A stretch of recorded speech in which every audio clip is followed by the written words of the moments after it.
So, welcome. How to turn your life, your story into your legacy. I am your hostess with the mostest this evening, Jennifer Grace. And I think most of you know who I am. I don't think I need to go into any long bio or anything like that. But I actually published my book. I have a copy here. I had given all them away. I had to go get some more copies of Directing Your Destiny, How to Become a Writer, Producer, and Director of Your Dreams. I published this back in 2013. And I just want to say that I remember my little itty bitty shitty committee, in my head saying, oh, well, your idea has been done before and you have nothing original to say. And none of us, unless you've got your PhD and you have discovered the cure for cancer, none of us are reinventing the wheel, and that is okay.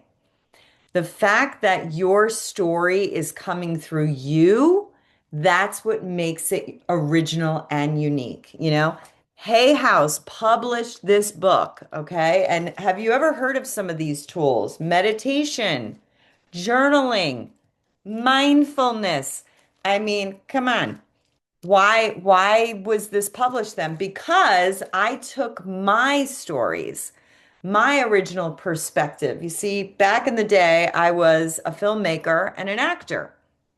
And so I had watched the movie The Secret, and I thought, I'm manifesting like crazy, but the way that they show it in the book, in the movie, there's so much that they leave out about quantum physics and the act of getting your butt off the couch. And more importantly, um, I knew that I was manifesting really well because I was unknowingly at first, but then knowingly using tools that I used to use as an actor. And I wrote a whole section about that. And it was like that one chapter, guys, was my original contribution to the topic of manifestation. And so that one chapter, coupled with my own personal stories, my clients' stories, and then housed inside of, yes, I used to be a filmmaker. So directing your destiny, how to become the writer, producer, director of your dreams. Bringing those elements together, I was able to create a book from my perspective with my life story and who I was that could help others and move the needle. And it didn't have to be this, oh my gosh, we've never heard of any of this before. So I say that to quell and to quiet maybe your itty bitty shitty committee that says, oh, there's a million books out. Do you know how many books were written during the time of The Secret about the law of attraction and manifesting? A lot, a lot. And I really feel strongly that it was my own personal belief that that didn't matter, that because it was coming from me, that I had something original to say, and therefore the book would be original. So I'm handing you all a permission slip that you are going to make your story unique. And it doesn't matter if there's other things out there that are similar to it. Um, it's not going to be like anything else anybody has ever seen. It's going to be original because it's coming from you. So now I would love to know. Share in the chat. The first thing I want you to share is the top orange. Um, what is your idea? What is an idea that you have had about a book that you want to write? You might write a sentence or just a word. What's the area that you are really excited to share with the world?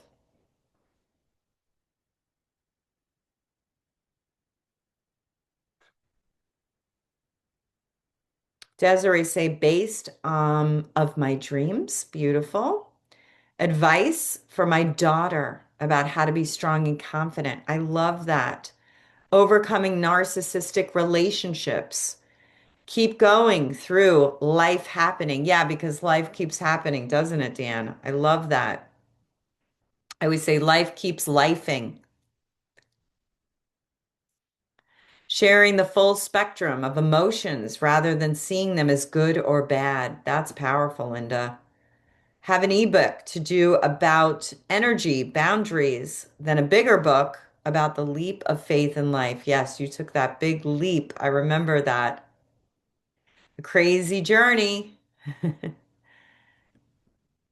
dealing with family, using nature to heal from trauma, how to connect with our truest self. Beautiful, Heather. No matter when trauma hits, you can still win. How my mental health carried me through health issues. Midlife women trials, going through the change when you want things to be the same.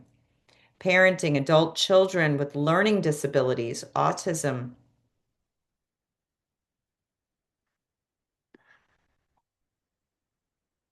And then the second book, Life After Divorce, 38 years later.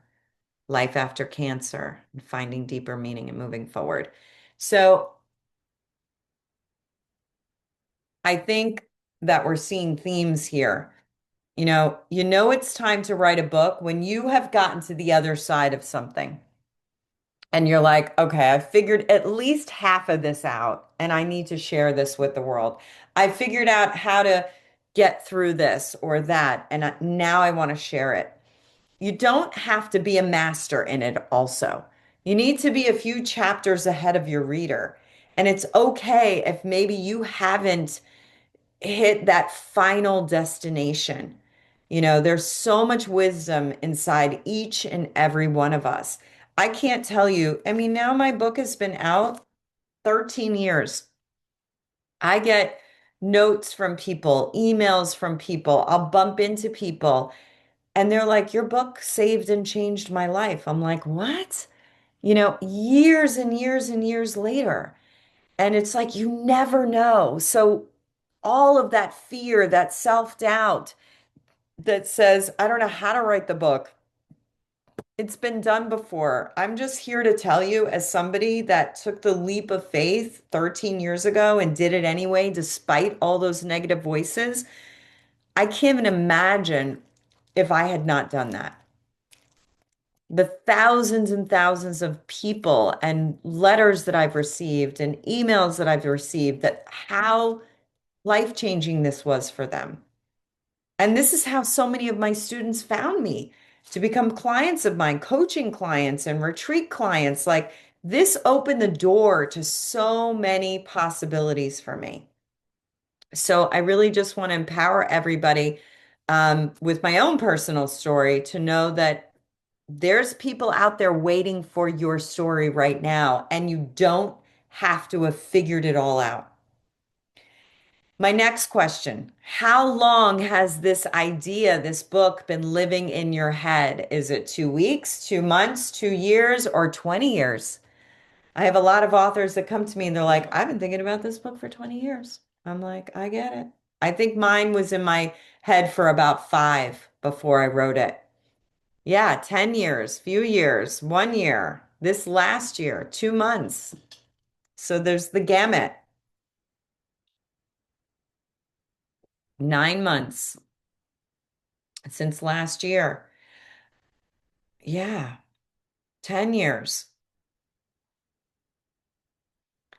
I just want you to know that part of the creative process, because you don't need to make yourself bad or wrong for having it live inside your head, especially for those of you that have had it living inside your head for, more than a few years.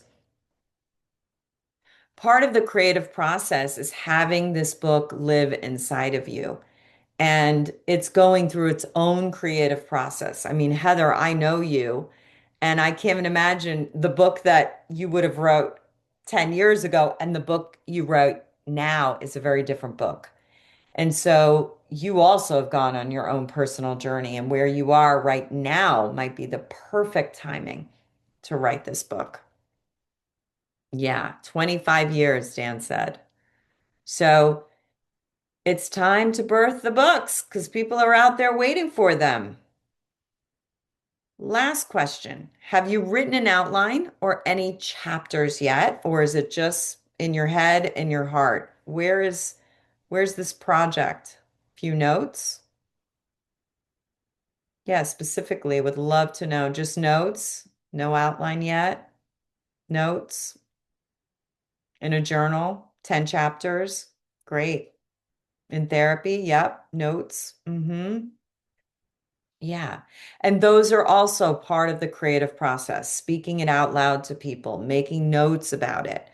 Um, and so there are two different ways that I think authors can come to the actual writing of the book. One is kind of left brain and one is right brain. Obviously, that left brain way, that linear way is writing the outline, and the right brain way is we're going to get into it. Does working through ChatGPT count so far as 12 chapters written? So, definitely wanted to bring up AI. Um, I have a book publishing company now. I started it. It's called Raven and Grace Press. We just had our 2-year anniversary, and we get this all the time, around AI. And I am a writer, true and true. I do feel like AI can be a great tool for us. But I also think that a fully written AI book is a whole different thing. If you are going to self-publish, have at it. You can have ChatGPT write that all day long. But if you're going to go to a publisher, um, we require people to share authentically what have you used AI for, using it for outline, giving feedback and notes, quick edits is fine. There's no problem with that. But, a major publisher like us, they're not going to accept an AI written book. So maybe in the future, publishers will, but we are distributed through Ingram and Spark, and we have to disclose all AI that has been used in the book and have full transparency. So if there was AI used as a tool, it will also say that in the front of the book, that it was just used as a tool. It was not written by AI. So, Dan, if you're going to self-publish, go for it, have at it. But I believe that we're all getting a little keen to it, and you can tell an AI chapter. And I think that some of your voice could get lost in it, your real voice. But if you're just banging out ebooks for lead magnets, have at it. If you're using it for blogs and posts and whatever, have at it. But then go back and really put your voice in there so that your original voice doesn't get lost. Yeah, it can be used for grammar, flow advice, absolutely. Almost like a partner, a brainstormer, an editor, things like that, I think is absolutely okay. Yeah, great. Well, with Translate, you have to be really careful with that too. So if you're writing in Spanish, Erin, you want to give it to your partner who speaks fluent English and be like, is this coming out the right way? Has this been I'm trying to say this because, I've done it the opposite way in other languages, and then I'll show it to somebody and they're like, this doesn't make any sense. So, I mean, both English and Spanish. You probably can look at it yourself and say, I don't know about that. But yeah, it's great for some translation, but not all of it. Because sometimes concepts don't translate and metaphors. And, if we were to put itty bitty shitty committee and have it translate into Spanish, it might not land the right way. All right, so let's talk about turning your life into your legacy. Best-selling book framework. So when you're going to sit down and really take the things that you've been through and gotten to the other side of and put it into a book, there's a great framework for this. And I think having a framework really helps us in organizing our thoughts and organizing our books. And the first thing you want to do is clarify that core message. What is it that you want to be known for? What problem do you want to solve? Did you solve for yourself that now you want to share with others? And so this is how your book becomes your positioning tool in the market. And you really want to get clear. Now, there could be one overriding theme. And then, of course, under that umbrella, there are multiple themes and chapters and whatnot, but you do want to have a main theme. And it's almost like what you all were chatting into me, those were main themes, right? So that's the first step. The second is, who is this for? A lot of times when we're writing and we're turning our lives into our legacies into a book, it's a very therapeutic process. It's a very healing process. My mother always says writing is medicine. It is medicine. And maybe that first draft is for you. But then when you're really going back at it, you got to think about who's your audience for this book. And is the wisdom that you're sharing just like a fun, interesting story, or is it going to land a learning for them? Is it going to move them forward towards a desire or away from a pain point that they might have? So, who do you want your book to attract? You don't want it to be everybody. Thinking about how to align your content with target clients so that the book could possibly act like a lead magnet. Many people that I work with are entrepreneurs, experts, thought leaders, coaches, speakers. And so our book really can become a business card for us. And it's a way for us to build relatability, to build trust, and certainly to build credibility. And then that could lead them into working with us in real estate, working with us in therapy, in coaching, in whatever the businesses that we're running. And once you have that first draft done, you know, people have a very short attention span. And you want to ask yourself, if my best client read only the first three chapters, would they hire me? That's a great question to ask once you have that first shitty first draft. Because that's all we want to do. We just want to write a shitty first draft and give ourselves permission to do that. That's what editors are for. Number three, what's your framework? I'm giving you a framework right now. It's a step-by-step process of how to turn your life into your legacy into a best-selling book. What is your framework? Donna, you said about how to deal with your crazy family. You've been doing it naturally forever, right? You've been navigating all these personalities and this one and that one.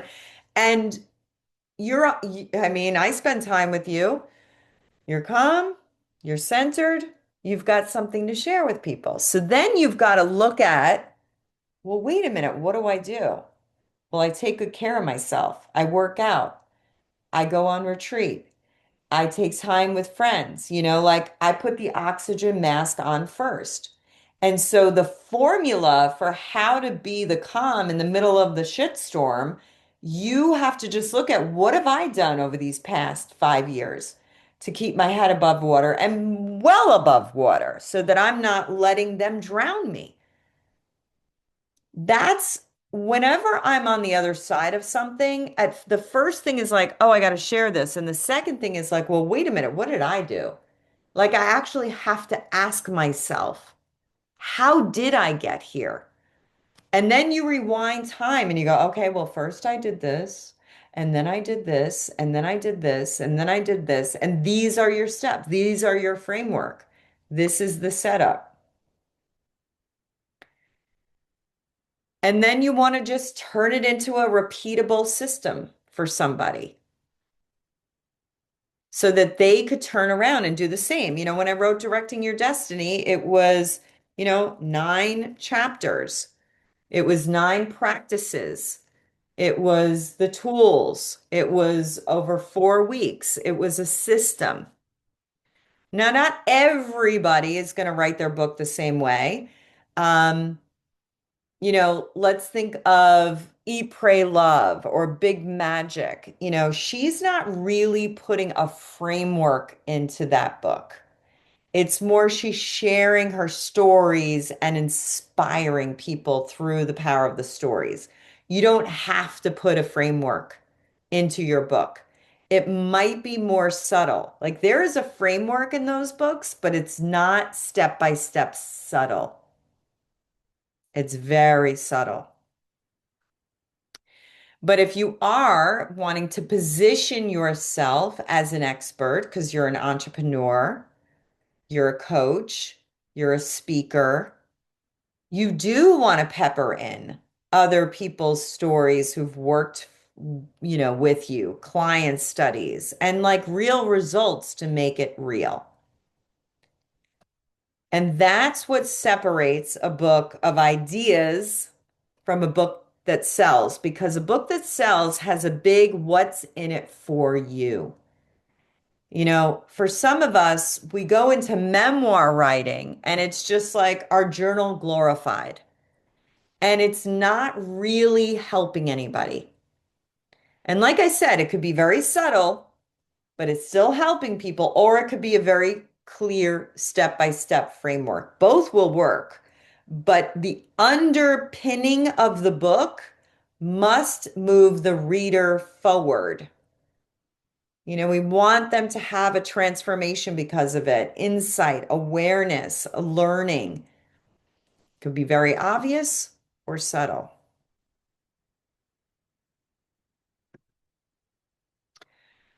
Write with purpose. So most books are, they've got to be on the shelf. You want to be able to read the spine here. Here's another one of our books, Heal to Lead. This is 50,000 words. This is what a 50,000 word book looks like. Okay. You want it to be 40 to 50,000 words. Conversational, story driven, putting in your client transformations, your origin story, proof of results, each chapter. If you're looking for this book to attract potential clients and customers and using your story of transformation to do so, every chapter should very subtly sell your expertise by always adding value to them, always adding value. Then you want to package and promote it. Okay. This is where it can turn into a business card, right? A lead generation. So beyond Amazon, bookstores, Barnes and Nobles, events, you could use this book now to get on stages, to get booked on podcasts, into client conversations. And in the book, it's not such a bad idea to have a few links or QR code at the back. Here's how to work with me. Throughout Directing Your Destiny, I put download this meditation.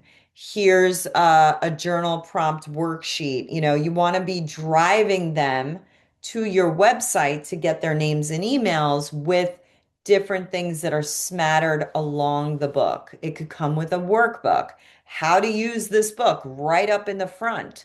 Boom. How to use this book. This book comes with a workbook. Go here to download the workshop. Now you get their name and email. So they found out about you because of the podcast. They bought the book. Now they downloaded the workbook. Now they're in your website and now they're knowing about your next retreat, your offerings, things that you have going on. You know, when people read my book, they're like, oh my God, I feel like I know you. That's why your voice, this is why you don't want to use AI. People have told me when they read Directing Your Destiny and they know me personally, they're like, I literally can hear you in my head, Jen, because it's my voice. It's my voice is in that book. And that's what creates connection and trust and builds between you and those pages and that person on the other side of it. So I really want to say to you guys, be mindful about using AI, you know? I'm just looking. Yeah. Okay. So let's talk about keys to spark writing your book, even when you're busy. So we're all really busy, aren't we? Really, really, really, really busy. Nobody has time to write a book, you know? And so I want to honor that. I want to say, I agree with you. Nobody has time to write a book. You have to create it. And for those of you that know me well, you know that my son was 10 years old when I wrote Directing Your Destiny, and I didn't have time to write the book. So I created it. And I woke up every morning from 5:30 to 6:30 a.m. and I wrote 1 hour a day. Now, I knew that I needed a 50,000 word book to become a published author. And so I did the math. The first day I sat down and I just wrote for 1 hour straight. And I thought, okay, how many words can I write in an hour? At the time, it was only 500 words. Now I can write 1,200 words in an hour. I don't know what happened. I did not take a typing class. And so then I did the math. If I wrote 1 hour a day, how many months is going to have me write that book? Well, 2 to 4 months. Boom. I did it on 4/11/11. I was finished with my 50,000 words. Those 50,000 words are unrecognizable to this published book. It was a shitty, shitty, shitty first draft, but guess what? I did it. I wrote it. So I want you to think of just getting the bones on the page, just getting the stories out. So author hours, right? You've got to create what's your 5:30 to 6:30 a.m. You know, now I'm an empty nester. I don't need to wake up at 5:30 a.m. You know, so maybe it's just 10 to 11, or maybe you're going to do 4 hours every Saturday from 8 to 12, or maybe you're going to take a solo retreat for a week and just write half the book. It doesn't matter, but you've got to create a schedule. You've got to create a time that's non-negotiable, that you're going to turn off all the distractions. No phone is on, the email isn't dinging, nobody can come and disturb you. You've gotten your glass of water, you've gone to pee, and you are ready to write. Journaling. It's really interesting. The second, like, the computer gets opened and we're writing, all of a sudden the critic comes on. Oh, will they like this? Will they think this is stupid? If you first just journal for like 5 timed minutes, like use a prompt or something, all of a sudden you're just writing in your journal and there's no audience there. It's a way to quiet the itty bitty shitty committee. And then you can start getting your laptop open and writing. So I love starting with just some journaling, writing prompts to get the juices flowing. Outline. If you're going to write an outline, you always want to start at the end. What is the outcome? When my reader finishes this book, what do I want them to know, have learned, be able to do?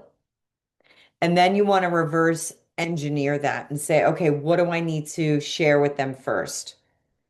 You know, and maybe you put the bones down of the outline of the framework.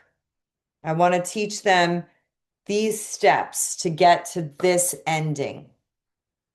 And then you go back and pepper your stories, some of your clients' stories, and you fill in the book.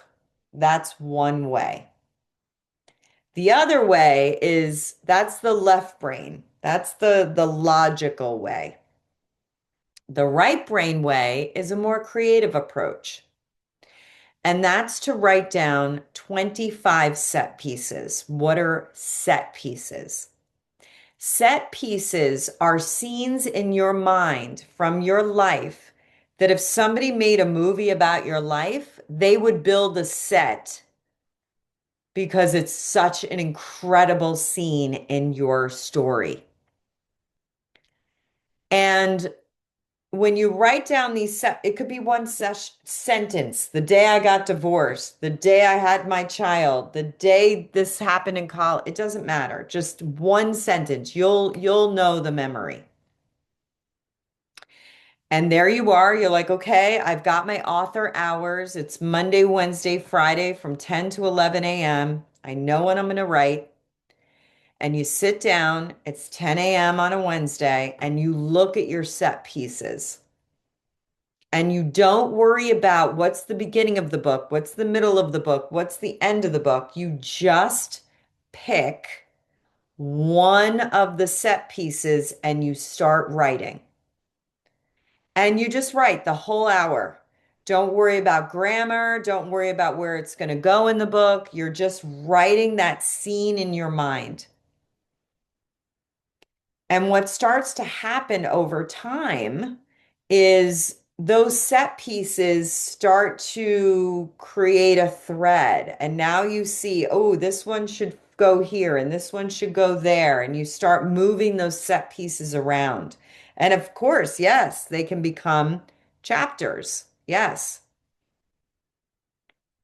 And in the beginning of kind of the starting of writing this way, a lot of times you're going to notice that you're just telling the story. You're telling it. That's okay. Just tell the story.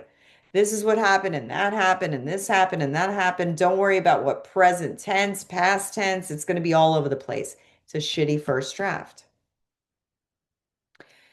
Then when you go back to it, you want to make sure you're not telling the whole time. You're showing. You're starting to show it. So somebody's asking, I'm not sure I understand what you mean by 25 pieces. So 25 memories of things that have happened to you in your life that if you told this story at a dinner table, somebody would say to you, oh my gosh, you need to write a book. That makes sense? And then commitment. That's why I picked 5:30 to 6:30 a.m. Nobody was up. Nobody was bothering me. I was 100% committed to that. And for that to happen, you need accountability. I hired a book coach when I was writing my book just to send those pages every week. So I had somebody holding me accountable to finishing it. I had a very specific time. I wanted to do it in 4 months. I wanted to do it 1 hour a week. That's all I could do. And I did it. And I also, oh, Donna's here. That's always fun when somebody was on that retreat. Donna was there on 1/11/11 at my first OMLUX Sedona, Arizona retreat. We went up to a mountaintop. We all declared, and I declared that I would be a Hay House published author. Donna, you heard me say that, didn't you? She's trying to unmute herself. You can put it in the chat. And 4 months later, I had my shitty first draft. It was done. You know why? I didn't stay quiet. I told 17 other people and I hired a book coach. I knew that if I kept it inside of me, it would never happen. And so accountability and declaration is so powerful, you guys. So, so powerful. Okay. To publish or not to publish? That is the question. There are three ways to get your book published. Okay. There's the professional traditional publishing. That is Ingram Spark, Hay House. That is Simon and Schuster, Penguin Random. You guys have all heard these names over the years. There's also self-publishing and hybrid publishing. I'm going to go through the pros and cons of each. So the pros of traditional publishing are print distribution in bookstores is easier. You can get it into 347 bookstores. You have an established professional team. There are no upfront financial costs, but there's usually some kind of advance against the royalties. So when I published with Hay House, they're a traditional publisher. They paid me $10,000 to write my book. Okay. I'd already written the book, but to get it where it needed to be. But I had to pay back that $10,000. They don't just give you an advance. It's called an advance. I had to pay that back in book sales. So they gave me 7%. So basically, I made $1 a book. I had to sell 10,000 books to first pay them back before I made any money, which is not a lot, $1 a book. But more pros, literary prizes, critical acclaim are more likely, potential to become a brand name author. What are the cons? Incredibly slow process. I got my book deal in 2011. My book did not come out until 2013. It took almost 18 months. Loss of creative control. They can change your book around, your title, your ideas for your covers. You do not have creative control. Low royalty rates. Like I said, they gave me 7%. Some people only get 3% of the book sales. They did not help me with marketing. I had to market the book all on my own. And the problem with the way that the publishing companies are now, because they're giving you such a huge money advance, they want to make sure they're going to get it back. And so how do they determine that? Well, they want to make sure you have a big following. So at least 100,000 followers or more they want to see that you have in your combined social medias, or they're not interested in working with you. The second way is self-publishing. Okay. The pros of that, you have total creative control over all your content and design. Nobody's going to tell you to change anything. It's very empowering to do it yourself. Faster time to market. I mean, Dan, if you wrote your book with AI, you could upload it to KDP and next week you're a published author. Higher royalties. You'll get 7D instead of 7%, 70% of the royalties. You can sell by any means in the global market. You retain all the rights to your books. Niche books can reach a large audience, or you can use it to get in the game. If you sell 10,000 books on your own, and then you turn around and you submit a book proposal to, you know, Penguin Random or Simon and Schuster, they're probably going to be more apt to give you a book deal because you have shown them that you're an author that knows how to sell books. The cons of self-publishing. You need to do it all yourself or find suitable professionals to help, or else it looks really amateur and does not really give you credibility. You need a budget up front if you want a professional result, and it is very difficult to get your book into bookstores. The final type is, oh no, wait, before we go into that, If you want to go the traditional route, the Hay House, the Simon and Schuster, the Penguin Random, you have to write a book proposal first. They do not want to read your book. Now, if it's fiction, you do not need a book proposal. But if it's self-help, memoir, nonfiction, you have to write a book proposal. Every book proposal is the same exact formula. You can go on Amazon and buy a book, Proposals 101 for Dummies. It has to be in their formula. You can't go rogue on this. The first section is the overview. It's all about the book. Then the next section is about the author. Why are you the right person to write this book? What is your expertise? It might be a parenting book, and maybe you're not a psychologist, but you have 6 children. That makes you an expert. The book specifics.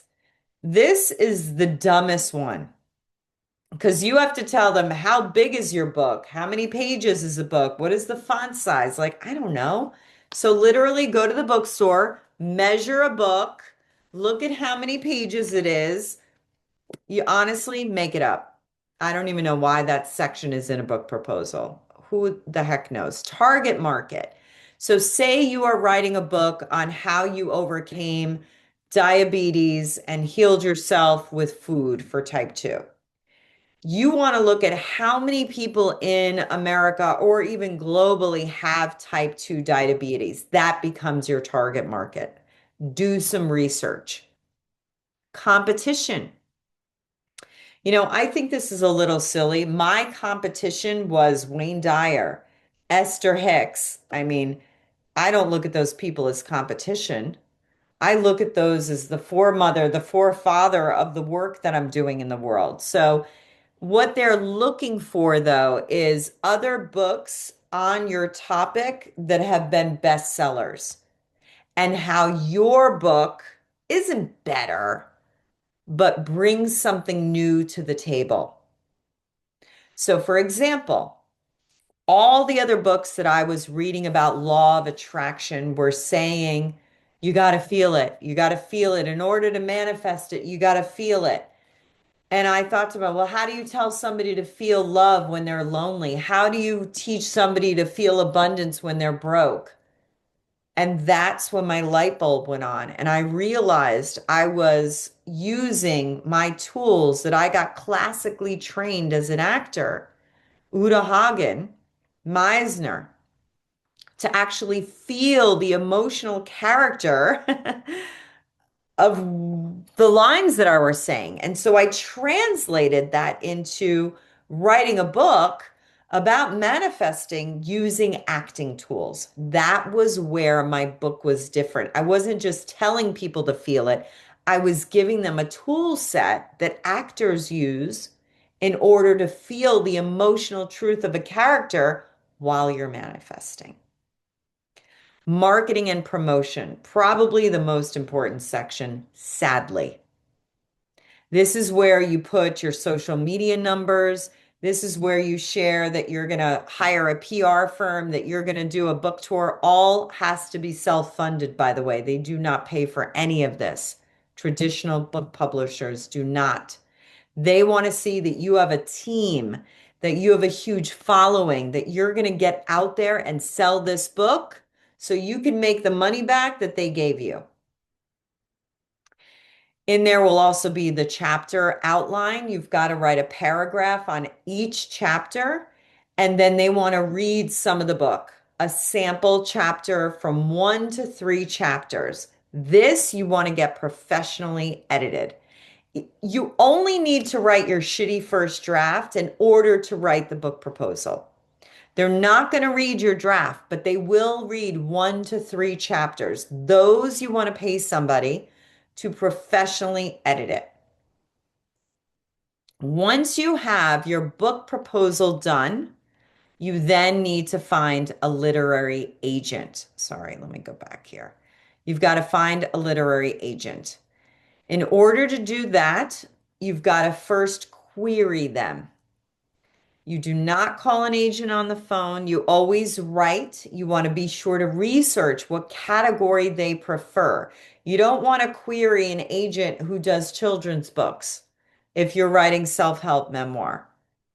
Um, the perfect pitch is no pitch. Don't try to sell your manuscript or win their approval in your cover letter, but do charm them with beautiful writing. Elegant, finely honed writing is important.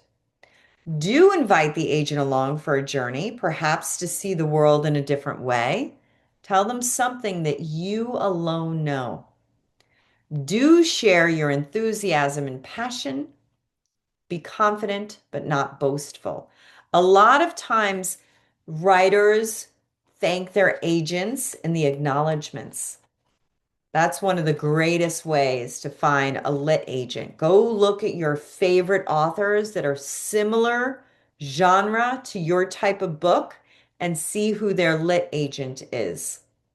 There are also resources online that will list literary agents, and I bet you can even ask ChatGPT. All right. So, if you're going to self-publish your book, you do not need to create a book proposal. You do not need an agent.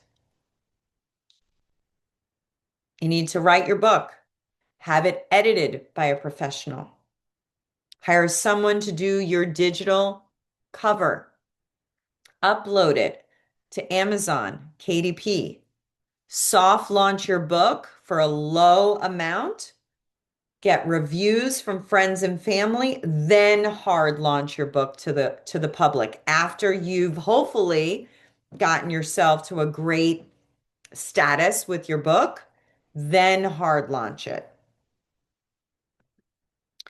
The third option is hybrid publishing. Um, so for me, I have over the last 18 years helped many of my students birth their books. They call me the book doula. And it's been during writer retreats. I've done writing classes for so many years. And the feedback that I would get from my students is I can't get an agent, or I got an agent and now they're shopping my book, and I don't have a big enough following on Instagram. Or on the other side, the self-publishing is so confusing. I don't quite know how to do this. And so I decided to solve the problem and create a hybrid publishing company. So a hybrid is kind of like in the middle. A hybrid book publishing company is a real book publishing company that does not require an agent or a large social media following. So you have a way faster timeline. Instead of 1 to 3 years of publishing your book with traditional, it's often only 4 to 6 months. You have creative control. You approve the cover, the title, the content. You have higher royalties, usually 60 to 70% compared to the low royalties of traditional of 7 to 15%. You have professional team support of editing, design, distribution, marketing guidance. It's a flat fee. With us, we have no hidden costs. We charge $12,500 for soup to nuts. We edit it. We do developmental editing. We put it up on Barnes and Nobles, Books and Books, Amazon. It's in 347 bookstores. It's distributed everywhere. We do your book cover. We market the book with you. We get you on podcasts and morning shows, everything. Access to bookstores, Amazon, Barnes and Nobles, personalized hand holding. You're not just another person. What are the cons? There is an upfront financial investment, but think about it, it's half a dozen. If you're paid in advance, you got to pay that back anyway in book sales. In hybrid, yes, you pay them, but you get so much more back in your royalties, 7% versus 70%. You get marketing support, and the reputation depends on the publisher. Not all hybrids are created equal.